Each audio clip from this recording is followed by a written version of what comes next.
बांके बिहारी मंदिर के आसपास की गलियां पूरी तरह जाम है। देखिए तस्वीर आपको दिखा रहे हैं, महिला, बुजुर्ग और बच्चे धक्का मुक्की और गर्मी से परेशान। तो भीड़ को नियंत्रित करने में पुलिस नाकाम नजर आ रही है। तो देखिए तस्वीर आप, हालात किस तरह से चुनौतीपूर्ण दिन पर दिन यहां पर बनते नजर आ रहे हैं। तो वृंदावन के बांके बिहारी मंदिर में किस तरह से हालात बरपे हुए वो आप तस्वीर में देख रहे हैं। मथुरा की ये तस्वीर है। श्रद्धालुओं की संख्या लगातार यहां पर बढ़ते हुए और उसके बाद हालात यहां पर बिगड़ रहे हैं। तो बांके बिहारी मंदिर के आसपास की गलियां किस तरह से पूरी तरह जाम नजर आ रही है। संवाददाता धाराजीत हमारे साथ फोन लाइन पर जुड़ गए। धाराजीत, वृंदावन के बांके बिहारी मंदिर में नहीं सुधर रहे हालात, दिन पर दिन संख्या बढ़ते हुए और चुनौती भी उसी के साथ पुलिस की बढ़ती हुई।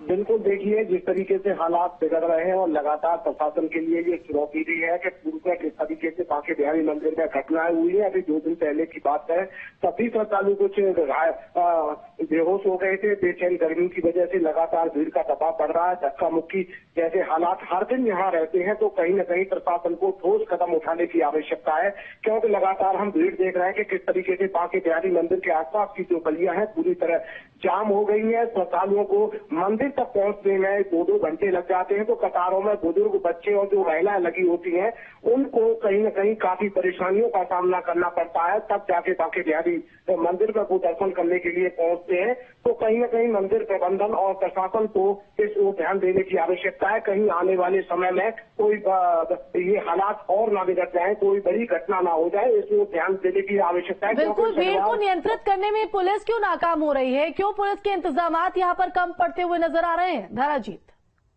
बिल्कुल, देखिए कि जो दर्शन की व्यवस्था है वो किसी तरह से इस तरह से नहीं बनाई जा रही कि ऐसी कोई व्यवस्था बनाई जाए ताकि जो भीड़ को कंट्रोल किया जा सके। मंदिर के अंदर कुछ रेलिंग जैसी व्यवस्था की जा सके। मंदिर के चौक में जब श्रद्धालु अंदर रुक जाते हैं तो बाहर भी भीड़ स्वाभाविक रूप से रुक जाती है। तो वो आधार मंदिर के अंदर दर्शन की व्यवस्था का है। अगर मंदिर के अंदर दर्शन की व्यवस्था ठीक होगी, तभी जो गलियों में, जो बांके बिहारी मंदिर की गलियों में श्रद्धालुओं का सैलाब दिखाई देता है, वो कहीं जाके बिल्कुल, ये जो गलियां है वो खचाखच श्रद्धालुओं से भरी हुई नजर आ रही है। ऊपर से चिलचिलाती धूप भी पड़ते हुए, तो जाहिर तौर पर कहीं ना कहीं एक बद इंतजामी ये तस्वीर जो है इस बात की तस्दीक करती है। प्रशासन का आखिर क्या कुछ कहना है कि लापरवाही क्यों, ये ढुलमुल रवैया यहाँ पर क्यों? बिल्कुल, बांके बिहारी मंदिर तो कॉरिडोर के लिए लगातार काम भी आगे चल रहा है, लेकिन अब इस समय अगर इस भीड़ को देखते हुए ठोस कदम उठाने की आवश्यकता है, क्योंकि आने वाले समय में गर्मी का प्रकोप और भी बढ़ेगा और श्रद्धालुओं की संख्या आने वाले समय में और भी बढ़ने वाली है।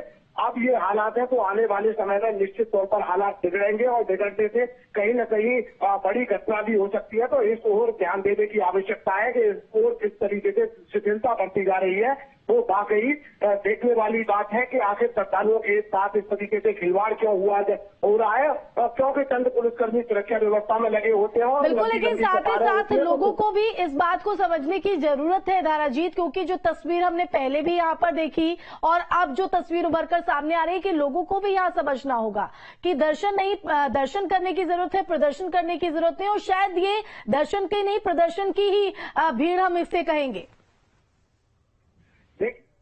लोगों को तो किस तरीके से हम रोक सकते हैं वहां जाने से? तो बड़ी मंदिर ने एडवाइजरी भी जारी किया कि बुजुर्ग, बच्चे और महिलाएं न आए, लेकिन दर्शन करने की हर किसी की इच्छा होती है, वो बिहारी जी के घर जाना चाहता है। तो ये प्रशासन और मंदिर प्रबंधन की भी जिम्मेदारी है कि कहीं न कहीं उन व्यवस्थाओं को सुदृढ़ किया जाए। हम श्रद्धालुओं को किस तरीके से रोक सकते हैं, कैसे उनसे कह सकते हैं दर्शन करने के लिए व्यवस्था को सुगम बनाना हमारी प्राथमिकता है। तो आने वाले समय में अगर इस